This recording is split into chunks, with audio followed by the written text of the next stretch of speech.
Wala na ang mananakop.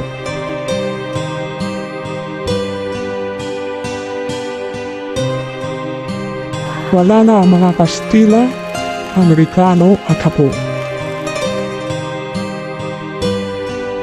Malaya na ang Pilipinas sa mga dayuhan. Ngunit may malaking kaaway na nagatawa.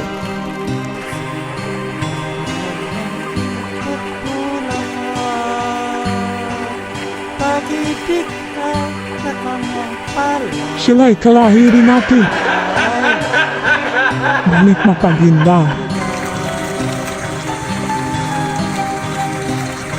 Kala mo'y mga disenteng tao, mabait at mataguling.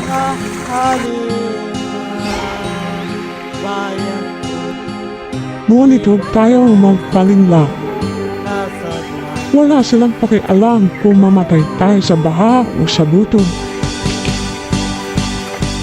Ang mahalaga lang sa kanila ay kung paano masusustentuhan ang kanilang marangyang pagbuhay. Ang mga nasa kapangyarihan ang naging bagong halimaw.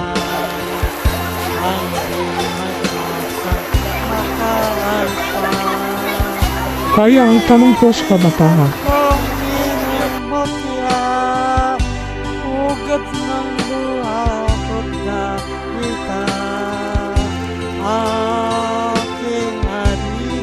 malaya na nga ba Pilipinas?